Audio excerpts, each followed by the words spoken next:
Yeah, I'd like to welcome you guys. Hi, everyone. Welcome to the Digital Fashion Innovators series here on LinkedIn Live. My name is Marie Bastian. I'm the CEO and founder of World of Mesh, and I'm your host for this session. And yeah, this new era of digital fashion is just bringing together all these amazing talents from all around the globe. Today, we have a guest straight from Italy. And yeah, we're here to celebrate you guys on your journey, to share your story, and to inspire a whole new generation of 3D fashion enthusiasts and also the fashion industry at large. And yeah, just so you all know, our guests are all speaking on behalf of themselves, not for the companies they work at. And yeah, if you have any questions, feel free to add them in the comments and we'll bring you in on the fly. And yeah, we always appreciate your feedbacks and your thoughts. This just makes the conversation so much better. All right. So yeah, I'd like to welcome my guest for today, Sylwia Szymczyk, founder and CEO of FashionINSTA. And we're so glad to have you on. Thanks for coming. Great to be here. Perfect. So just a quick introduction to Sylwia, because she's really a nitty-gritty super powerhouse when it comes to fashion, product development, AI, everything comes together here. So Sylwia is the CEO and founder of FashionINSTA, and an AI-powered sketch-to-pattern platform that instantly converts sketches to images. And also or into DFX patterns for fashion companies, also for designers and pattern makers. And with her 15 years of experience, spanning from being a seamstress at Max Mara, all the way to innovation lead at Timberland and VF Corporation, she combines this traditional fashion expertise, really hands-on, together with this cutting-edge technology skills, incorporating AI and 3D design. So very, very excited to have you on. Sylwia, I think we just start out like we always do, the most important question. Tell us a little bit about yourself. Tell us about what your first touch points with 3D fashion was and how you just got into the game. So I started pretty early with 3D in fashion, because I was more or less 10 when I first did my texturing. I was playing the game that maybe some of you know, The Sims. And in the first version of the game, garments were pretty ugly. That, like, really, they were bad. So I was thinking how I can change it. And I got deeper into the files of the game, and I changed the textures. Like, I just designed something in Paint, because at the time we were using Paint, and I just changed those garments.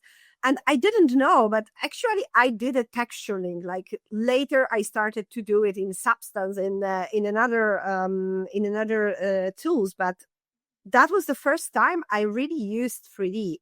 Then, of course, I discovered it much, much later for work. And the first time I used it for work and I realized that it really works was when I was freelancer. Before I started to work for Timberland, I had clients from Australia that wanted to produce made in Italy garments, but they had very, very short timeline, like around 5 months, when they wanted the full collection ready. And it wasn't much time, considering that if you have to send real samples between Italy and Australia, it will take around 10 days just to have them in. Then you need the comments, you need to remake it, whatever. So I said, okay, let's try to use 3D and have live sessions with them to adjust the garment. And we did it. It was at the beginning, like, for them, pretty hard to understand, because still, especially almost 10 years ago, when you were using 3D, the garments were not that realistic. But they really appreciated the fact that in real time, they were able to change the things in design, because the sketches they delivered were not full of details. Like, it was really hard to understand. They sent the sketch and like 10 different images of the existing garment, and like you have to mix it all together, and you are like, how? So you present them the first version in 3D, then you have live session, and then you are really able to create the garment that when they arrived to Italy, garments were exactly as they wanted. And we are within the timeline and also within the budget, because the fabrics they were using also were super expensive. They were using silks, they were using stuff that sometimes costed like 80-90 euros a meter. So being able to not cut this fabric for something that they don't like was super expensive. It was the first successful story at work I had with 3D.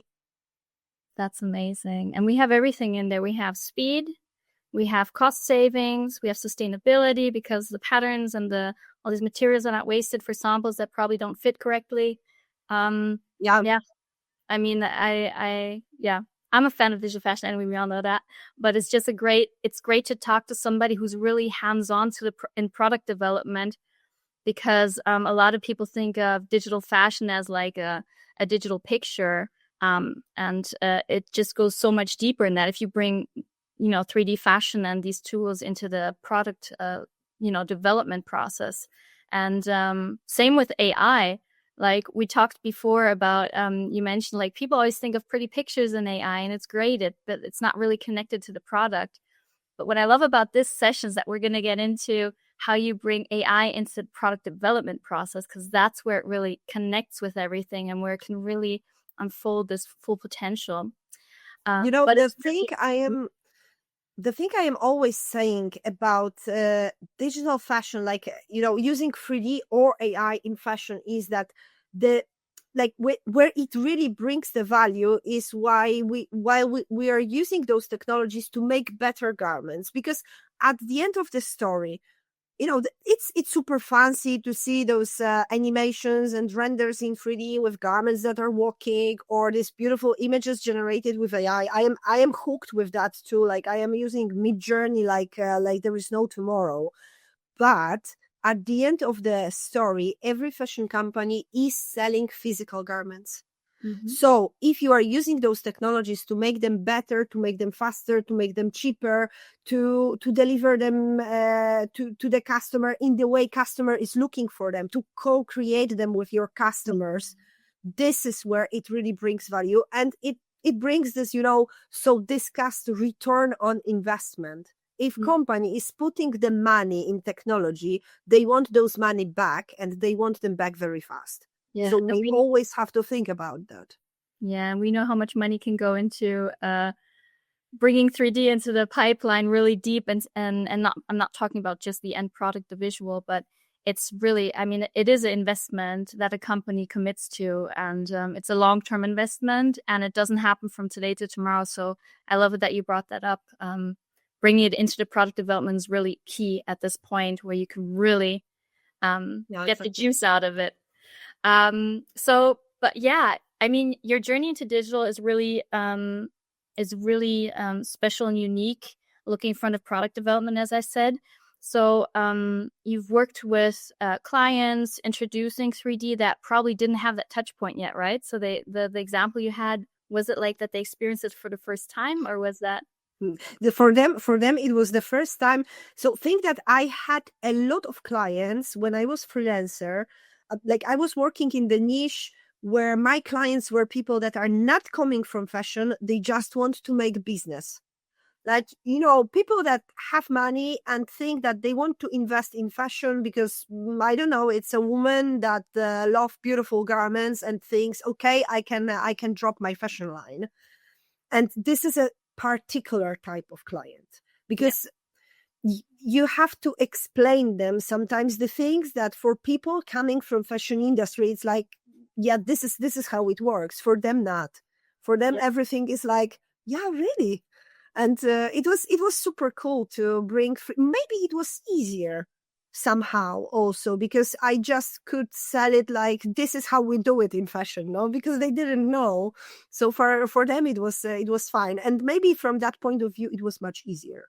That's so interesting, because I mean, just like you, I had both experience working at Adidas, bringing 3D into the whole process, implementing it, and I've also worked myself with clients, like you said, that have no idea of fashion. They just want to start a line, and they're getting skills on board to get this going.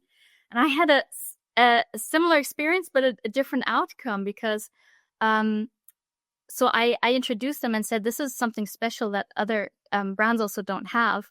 And actually, I found new ways of explaining things, like details on how you can do pants constructions, why things don't work, why the visual outcome won't be what they're looking for. You can demonstrate like for example, you have a pair of pants and you want this ruffled effect at the bottom.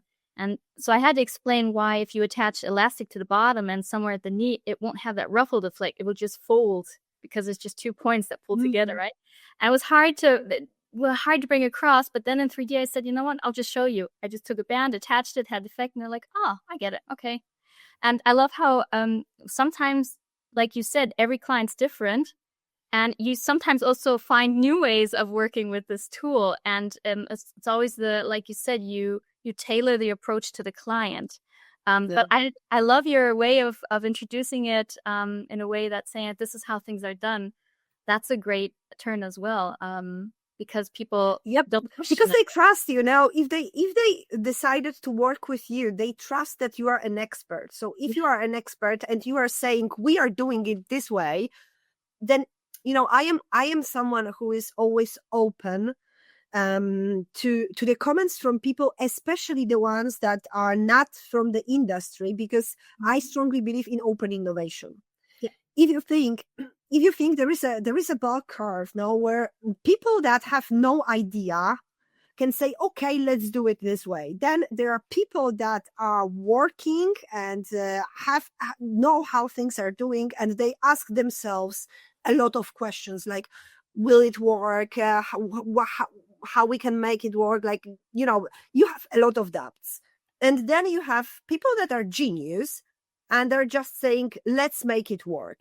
So, both sides, people that have no idea and people that are geniuses, they're saying the same thing. And that's why I am often asking, or juniors or people outside of the fashion industry, how would you solve this problem without all this knowledge that you have behind? Because if you have this knowledge, you are biased. Yeah. You're biased because you have experience. You already have seen that some things are not working. So you are like discarding them from the very beginning. Yes. But you don't know. Maybe if you flipped one small thing, it could work. You just didn't that time and you just remained like, no, this can't work. So working with clients that are outside of the industry is always very interesting experience. And I would open for them the door to be able, to tell how they feel about it and what they think about it, and to bring their ideas, not just saying, okay, I am an expert and I know how to do that. Yeah. I think there's many undiscovered doors in digital fashion that probably we haven't come across yet. And maybe the one or other person starting a line coming from the, sideline is just going to open new opportunities. Yeah, so I love exactly. it there. Very nice. Very cool. All right. So now we talked about digital fashion. Let's add another layer on top and talk about AI. Because AI is such a buzzword. It's everywhere. Everyone's talking about it. And that's why I love how you said people always think of image creation, which is the most, the most seen example if you talk about visuals. But today we want to also talk about how you get AI implemented or integrated into the product development cycle. So my next question for you would be, where in the product development cycle do you see the most immediate potential for AI integration? Because there's many different steps that it could touch there, right? Yeah. So let's think about product development process as about the engineering part of making fashion. So in design, we have the creative part where people are just brainstorming their ideas. They are connecting them to what market is looking for, because this is how it works today.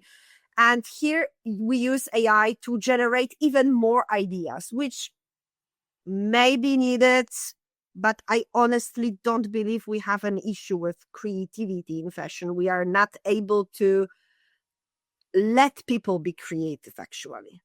Like we have to change this. Then we have this engineering part, which is a mix of math, mix of knowledge about how fabrics are behaving, how fit looks like how body shape is, and how we can make this fabric to stay correctly on those body shape. But it is also creativity. It's a different kind of creativity. It's more problem-solving creativity. Yeah. Very connected to the maths behind. So what we can use AI for is the whole math part.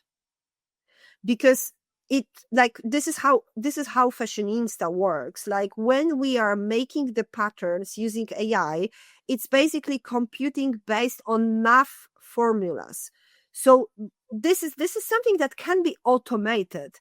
And I believe that people in the fashion should know how to do it manually for the simplest reason ever. If one day we have the shortage of energy and we are not able to use our computers anymore, if we have no idea how to do that, at least we are able to get back to the paper and pen and do it. If we don't know how, we can't. So this is the simplest reason ever. But the other one is also that then pattern making starts from math. But when you start to actually do the garments, you learn a lot of things that are,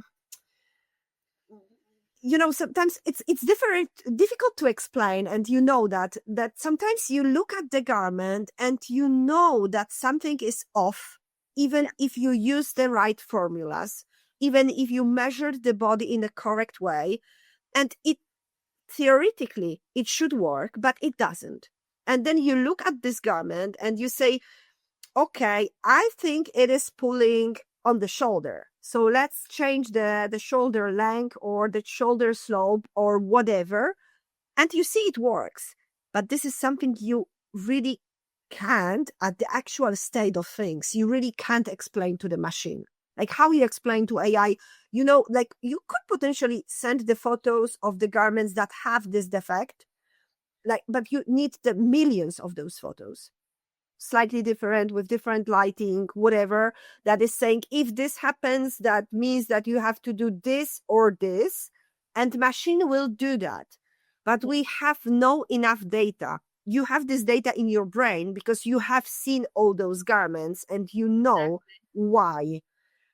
But this is also the reason why I believe pattern makers can feel like very comfortable in the era of AI, because it will take a long time before the patterns made with AI will be able to replace the pattern maker. What I believe in is to create a kind of co-pilot for pattern makers, where human is always the one that is taking the decision, the final one, but AI is helping you to make things faster, like to focus on where you really bring value. So on seeing this garment and saying, okay, this is not fitting well and this is the way to solve it, instead of staying there for several hours and just drawing the line and drafting this curve and doing this and that, like 100 times every single month. It doesn't make sense for me. But I am also someone who is getting bored very fast. So that may be me. I think we both have that in common for sure. Love new things, jumping into new adventures, meeting new people, trying new stuff. I totally agree. But yeah, I love how you put that. So if I understand you correctly, it's eliminating the repetitive, boring stuff, and so the humans or the human layer that we interact, so the human that makes final decisions, that makes the intricate last details that make a really good pattern good. Exactly, sure it fits correctly. But it's the same, with product developers or with merchandisers. Like the whole pipeline. If you think about product developers, what they are doing is to make sure that what designer designed is feasible, and manufacturer is understanding well how they have to make it, and it is within the price range, and we have information about all parts of the garment that have to take part, like the whole bill of material is done. So this is also something that partially can be automated, because I know product developers that are typing manually all comments, that are typing manually all informations about what you have to find in bill of material, and it's always repetitive, right? It's always the same. Exactly. seams you want, the same yarn, the same comments and the changes, drop that neckline 2 centimeters. Exactly. Like, product developer could be really interesting job because you really go very deep into how garment is created, and you are this dot that is connecting manufacturer and designer, this person who is translating the idea into something that can be produced. But they are spending so much time on boring stuff. And honestly, I could never be a product developer in the world of today, because for me, it's just like typing again and again the same stuff. It is. So that really answers like my big question I had for this session too, because I love how you brought that example up with the shoulder line and the if there's something wrong with the pattern or it doesn't fit right for the body type. If I think of how I construct a sleeve set in sleeve, for example, right?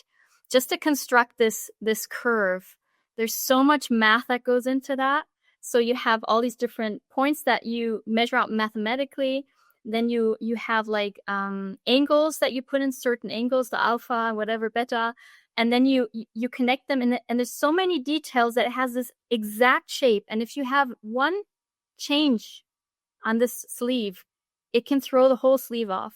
And that's like the sleeve or a revers collar from a suit jacket, or those are like the complex examples where I was really like, how can we get AI to do this? So if I understand you correct, basics, like getting the base patterns in place would be fine. It can manage that. But when it comes to like changing details, that's where you would say. I tell you.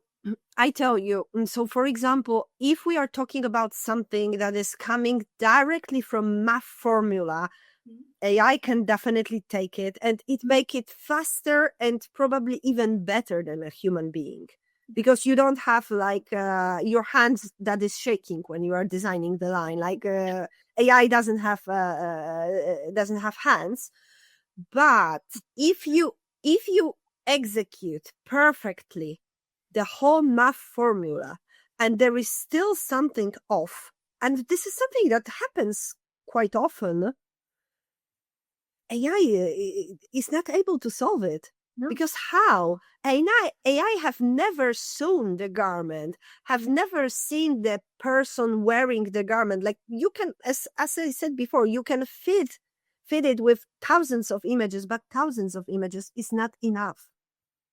Yeah. It's just like it can see the pattern of the sleeve, right? It can see both pattern pieces, and when you set in a sleeve, you stitch through it and you ruffle the fabric a little bit, so the sleeve has this bound on a suit jacket.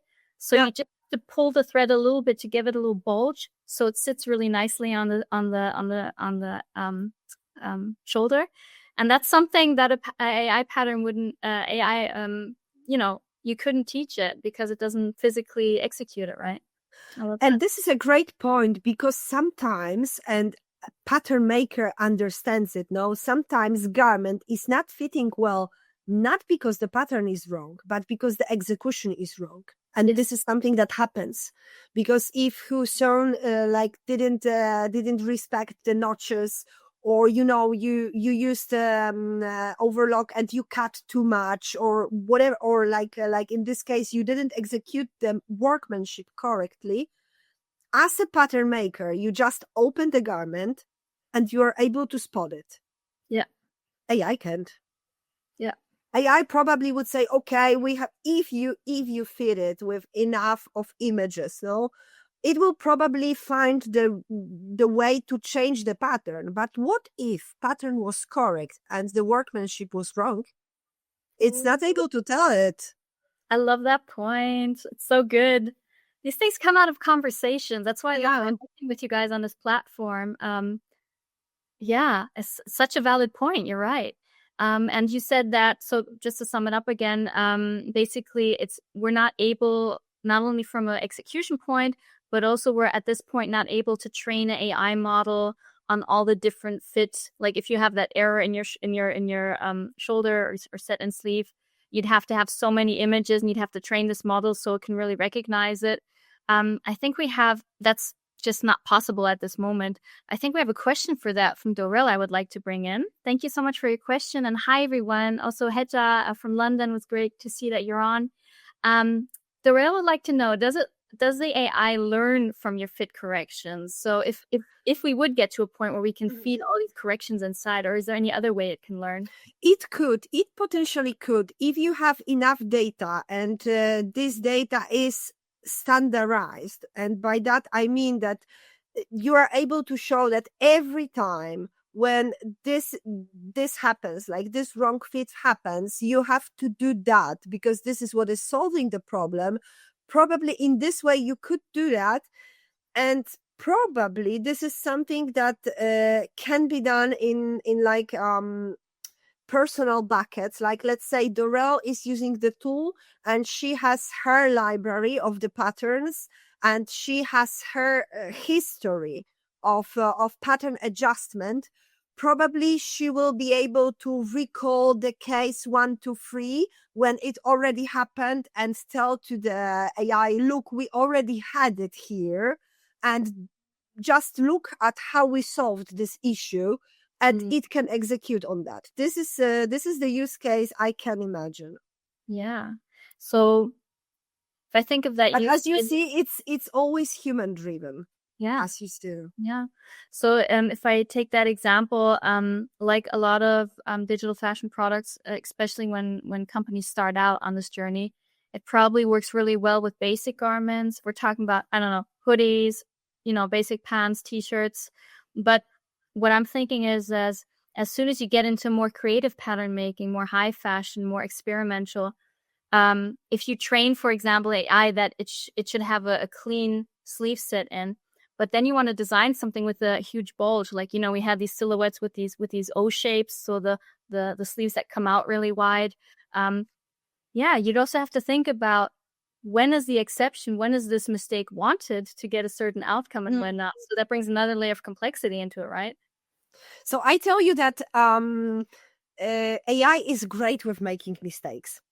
And this is why we love it so much, because this is unpredictable. Like when you generate the images with AI, why we do that and why we call it creative, which is it's not a real creativity, because it's just putting together different pieces that are not connected in a human mind. They are not connected, and making from that something that is assembled as a whole thing.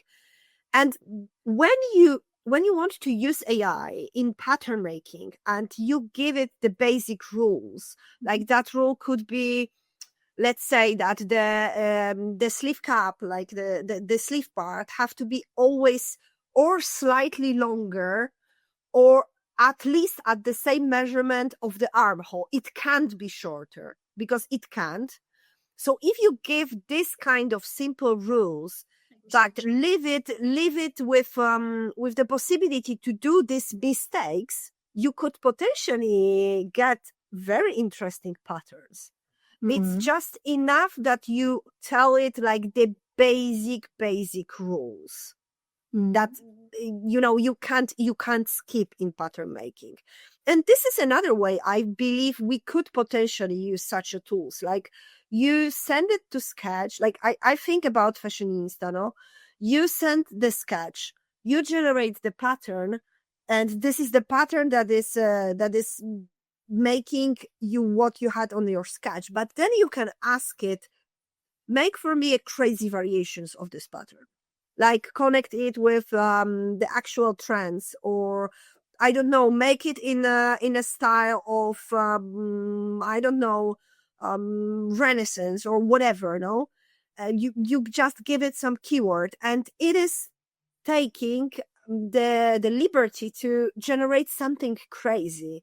And I believe that this is something that maybe pattern makers are missing, but they are missing not because they are not creative, but because we are always close in this box. Like, we have to follow the rules. Also because it's easy and quick, right? The speed is part of it. It's easier, it's quicker, but it's also, probably when we talk about the roles in fashion industry, but also in any industry, We think about designers, they are expected to be creative. If you think about pattern makers or product developers, they are expected to execute. Yeah. They are expected to not, walk in the clouds. They are expecting to walk on the ground and just bring to life the things. They are not expected to be creative, to change the stuff. Like, yeah, they are not doing that, and I think it's a pity. Yeah. With technical knowledge that pattern makers have, you can really bring to life crazy stuff. Probably much crazier than the one that designers can imagine, because pattern maker then know how to make it. Right. I just think of my former colleague Roberta. She was a pattern maker, super creative, and amazing design talent as well. And I think people that have, like you said, this pattern skill and this knowledge know all the different materials you can combine and techniques to create volume, because you can create volume, for example, in so many different ways, right? In so many different ways, just basically technical, but also visual. And I love it that you brought that up. And I think it's also really a shame, because I think we have a lot of talent, design talent going on in our development pattern departments that is not being harnessed. So yeah, exactly.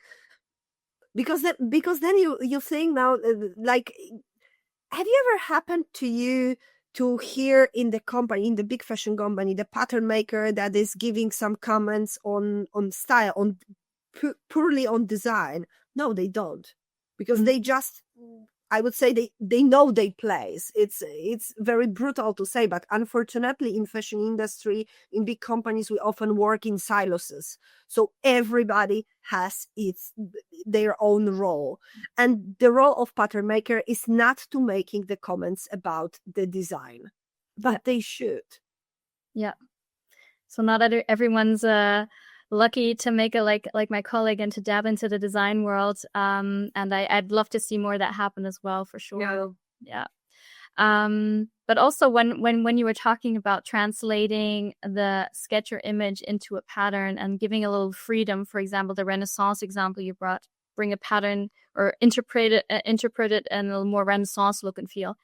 I instantly thought also about, there are so many on the other side, if we take a look, like designers that don't have pattern knowledge, there's so many designs that are sketched down that are not, you just can't do it in physical. Like, there's certain, constructions. If you take a super sheer soft fabric, it won't have a certain stand in a physical world, for example. You'd have to, steam inside, something to a construction or something to give it that, but it just doesn't work. So if you don't have that link also from the other side, right?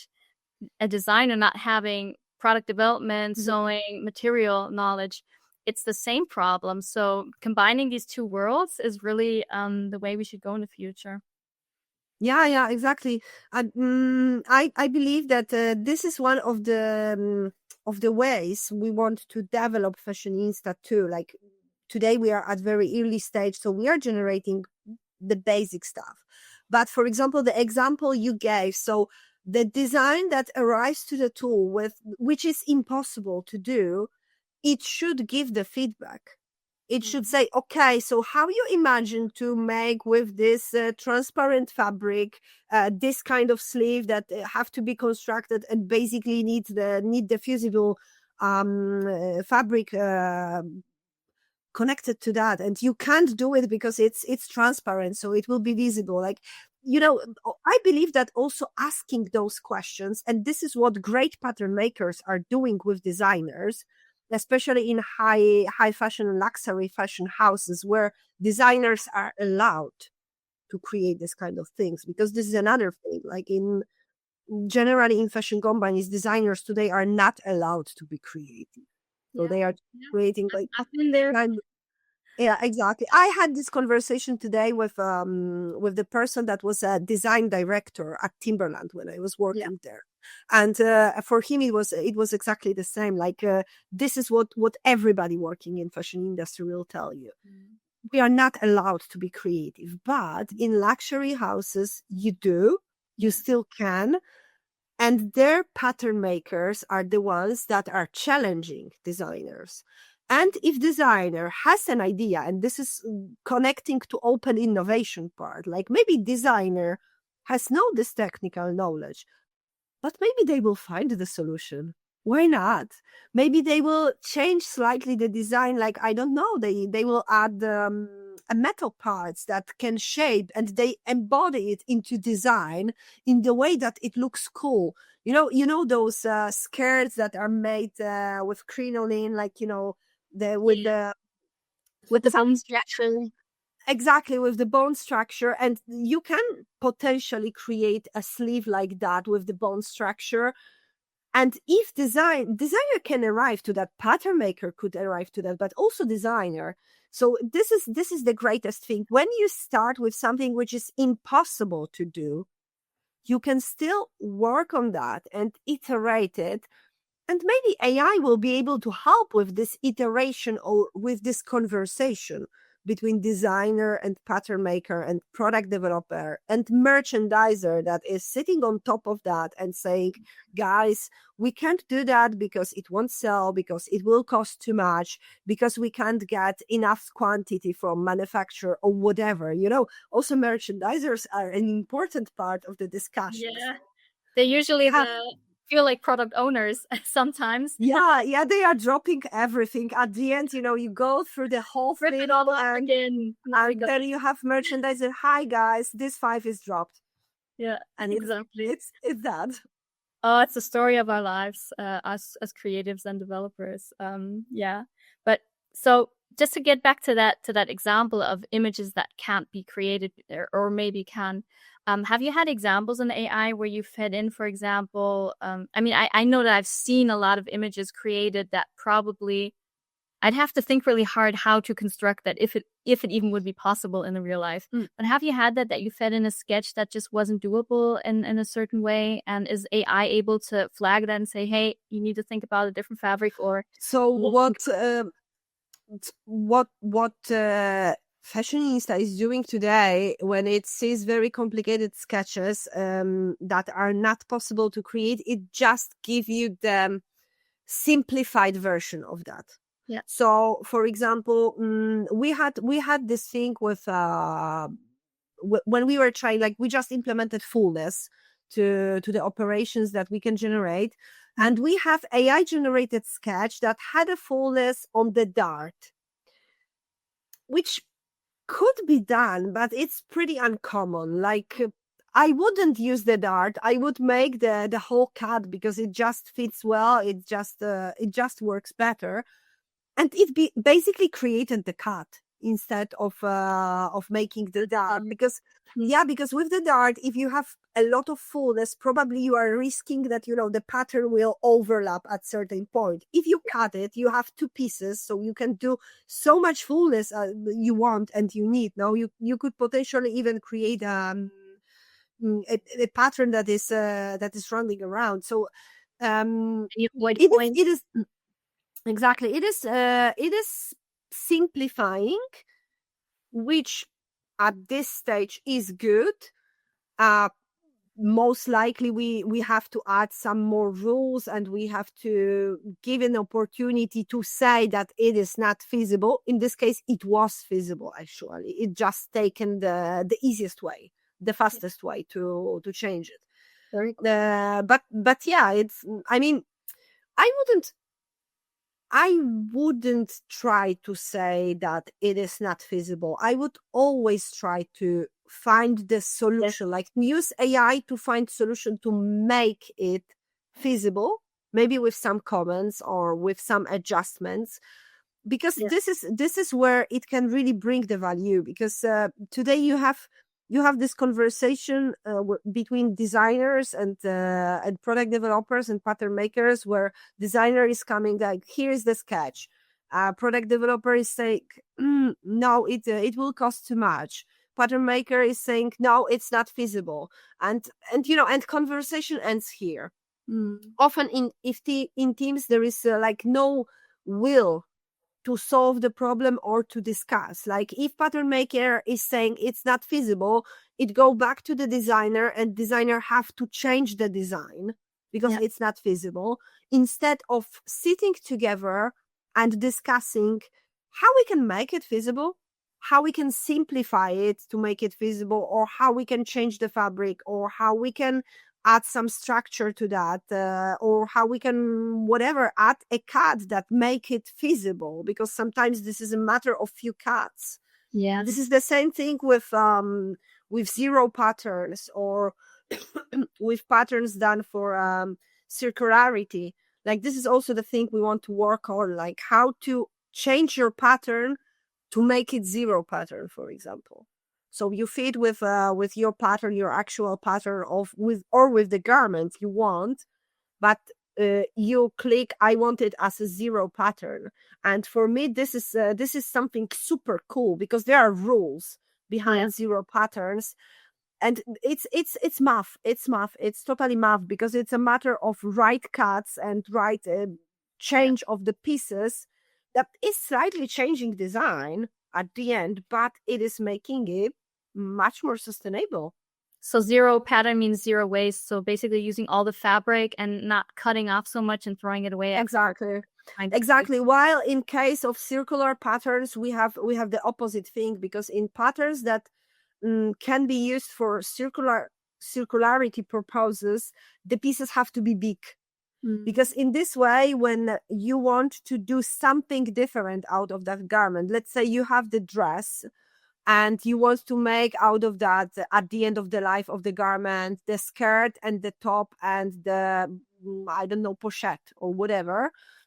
So it have to have enough big pieces that you are able to cut out something else out of that. Or you can make from the skirt shorts or something like this. So this is the other part I would really love to work on, because I believe that we should bring with new garments the possibility to make their life longer.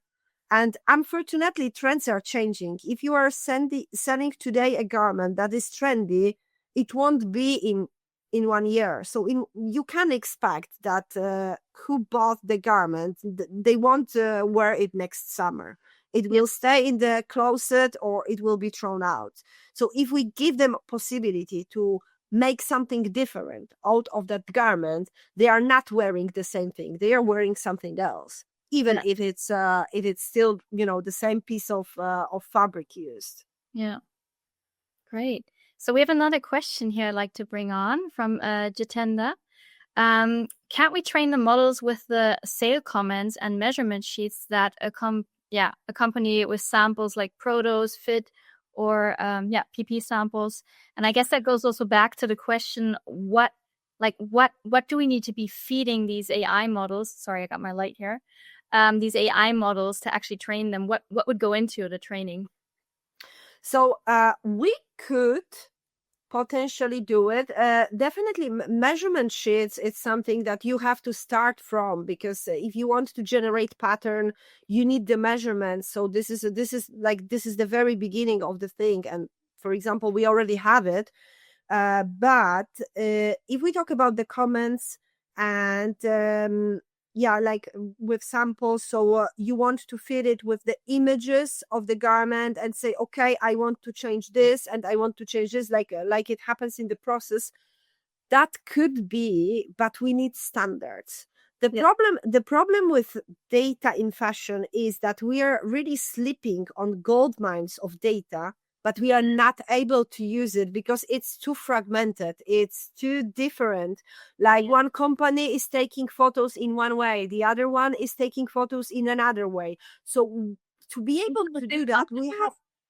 they're all different if the data's not clear. Yeah, exactly. Like one product developer is doing it this way and another one is doing it in another way, or one manufacturer wants it in this way and another manufacturer wants it differently. So we need to first set up the standards, like to understand which are the standards, and then we can start to fit algorithms with this kind of data.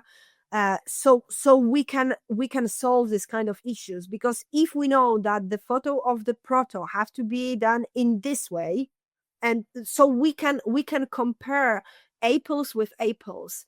if one company is making it on fitting model, another one is making it on mannequin, another one is making it on the table, just a flat one, you can't compare. So you can't train anything out of that, because AI is not able to recognize, like, if you do it on the model, the shoulder slope will be different. If you do it on the mannequin, it will be different. If you put it on the table, it will be different. So how you can explain it, change it? Like, if it's like this, change it in this way. You can't, because it is not able to get it.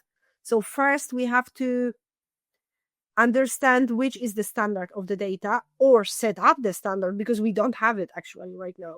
Set up the standards, and then we can try to fit the algorithm with whatever we want. Yeah, it's like with everything, the standards, color standards, pattern standards, fit standards, and now AI, training material standards. Yeah. But the thing is that so on one hand we need the standards, on the other one, for example, like with fit standards, we are always saying that the fit standards are wrong, because they are wrong. They are not inclusive. We have 8 billion different body shapes. Even with the same measurements, it's not said that the body shape is the same, because then you have the posture, you have a lot of things that can come with the same measurements, but actually the body shape is different. So we have to be very careful with standards. We have to be careful with what we can and what we want to make up as a standard, and what we want to leave as a vibe, like as it is. And that's such a good point, because that's the perfect example where in history, pattern standards, every country has their different sizing systems, right? Because they think there's a standard Italian person or standard Japanese person or whatever. But at the end of the day, way back then, when these systems evolved, they created standards that just did not serve what you're actually looking for, a good fit, because every human is different, every body shape is different. And that's such a great example you brought up for AI as well, that we think about where do we want to create the standards and where do we need the flexibility. Very, very nice. I love that. Yeah, that's why I am always saying that it's human and machine. It can be like, we can't pretend to be faster and more accurate than machines. This is the first thing. The second one, AI is there. Like, we can try to blame on that. Like, we can try to refuse it, but at the end, it's there and it will stay. So the best thing we can do is to embrace it. But to be able to embrace it, we have to understand it. We have to know its limits. And we can create at this point what is called superhuman. So the human mind amplified by machine.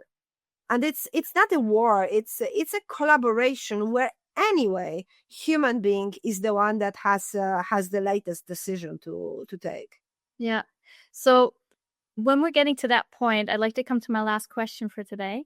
So when we have AI that becomes this co-pilot in this product development, what are the core skills? And I think this is very important. Everyone's probably asking themselves, what are core skills that humans, designers, developers, pattern makers should actually double down on to set their the stage for working with AI? What would be those core areas? Curiosity, because you can think about AI as about something which is developing, like human being. It's developing, it's getting better and better, and to be able to use it correctly, you need a basic knowledge about how it works, why it is able to do certain things and is not able to do the other ones, and also have a patience to iterate several times and to try it. Like, for example, think about Midjourney. I started to use it in 2022. It was the first version, and I tried it and I generated the images, and it was bad. It was really, really bad. I was like, why they are claiming it is game changing. Then I tried it 3 months after. And then I understood why they are saying it's game changing, because the images were like 100 times better, not 10 times, 100 times better. Yeah. And this is what is happening with AI tools. Like if you try to today, that may be very basic. If you try it in 3 weeks, that may be like, oh, huge. wow. Exactly. Like it's like Crazy. this. It is going like this when you are training those models. So basically thinking ahead and understanding where this is going to be in the next years, if you understand the whole process and how models get trained and how quick they advance. So not seeing what the potential is of a tool at that moment, but having that foresight of where this journey is going to head and what it means for all of us. Exactly. And then when you get in early, you have a huge unfair advantage, because those tools then are changing, like they are developing. Like let's say at the beginning they are pretty basic. And getting back to the example of Midjourney, because it's actually a great example. Midjourney at the very beginning was super basic. Like you were able to prompt only a few things. No, then slowly they started to add another parts, like another how I can say features, but also another ways of prompting. Like you were adding another kind of words, like numbers, that you can use to make your prompt better, or to get better output. But if you were there from the very beginning, you learned it together with new releases. If you go on board late, like you have this 1000 different types of prompts you have to learn, and you don't understand from the very beginning. Hard to catch up then. Same with 3D.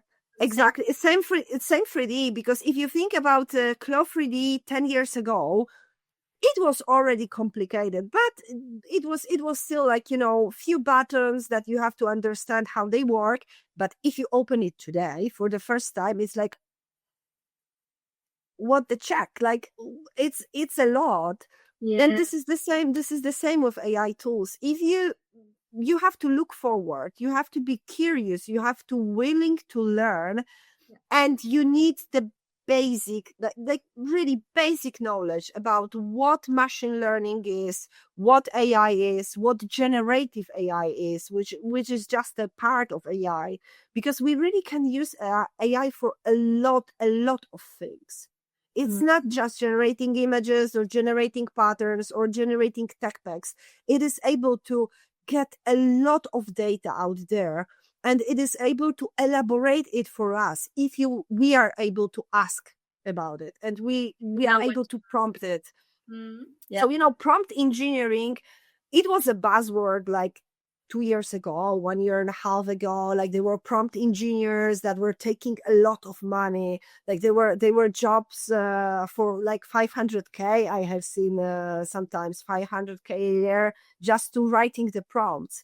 But it really makes sense, because if you are able to speak this language, it's like new coding today. Yeah. Like if you are able to code in Python, you are able to create something amazing. If you are able to prompt correctly, you you definitely are not able to catch up with the person who is writing the Python code. But I am a vibe coder. I am able to create small applications with extremely basic knowledge about the Python, like just know the structure. But code, like I am writing what I want. It is generating the code for me. I am executing it, and then I am leaving the comments like, this is not working well, this is not whatever. And this is the same what pattern makers have to know. Like they have to be able to prompt correctly, or designers or whoever. Yeah. And if you know this new language, you can amplify your skills like to the sky is the limit. It's like I am really curious about the future of fashion, and I can't wait. Really exciting times. So what I hear from what you're saying is collaboration is key in all fields, even in AI. The example we had with pattern makers, designers getting together to solve problems and work together is the same with prompting with the AI as a co-pilot, working together with them to make sure we get rid of our pain points, and we can automate or generate with AI stuff that takes our time away, so we can focus really on the human part, the collaboration, and really solving those last details that give the diamond the shine. This was a really great conversation. We really dig deep into how this collaboration between human pattern makers and AI is evolving right now over time, and how, but also how we can make sure that this craftsmanship of pattern construction does not get lost in process. Because that's thing, I think, like you said, we cannot lose this knowledge. There needs to be this human level. And I think also, I fully agree, it's always going to be on spot. So thank you so much for the session. It was really great. Thank you. I hope that it made sense what I said, but I really believe that the future of fashion, but not only of fashion, of every industry today, is to take the best out of what machines can do for us and use them as collaborators, use them as cheap workers. Can I say that? Like, it's today it's much cheaper. So why we don't want to have this assistant that is super cheap and we can amplify our skills to earn more? Because basically this is what it is today, and we can't be sure that it will be like that forever. So just let's take the advantage till we have it, because later maybe too late. Yeah, no, I fully agree. And also for the session, thank you to my hubby, because he pulled the the shades a little bit in my face. I don't know if you noticed, I was trying to escape the sunlight. So here's in the background pulling. Thank you so much. So I mean, this has been like it was fully understandable. I love that in this session we went deeper into more into the, like, a deeper level of the actual pattern construction. I think a lot of people joining this session really appreciate that, from coming from the industry as well. I'm just looking, we still have a few questions, but I would say think we're good to go. We got some answers here as well. Brands have basic blocks and then style is superimposed. So it's a lot of math. Pattern at style levels are made by the factories nowadays. And so I see a huge veil of such a toll for both the parties here. Best of luck, Sylwia. Oh, that's super nice. Thank you. But we are actually working already with some manufacturers. I agree with you that there is a lot of companies that are making the patterns by their manufacturers, and it's a great opportunity also there. I agree. Great. So thank you all for your questions. Thank you, Dorel. Also, always good to have you on. It's been an absolute pleasure to have you, Sylwia, and I'm really excited to see where your journey's heading. We'll all be following FashionINSTA and wish you the best of luck.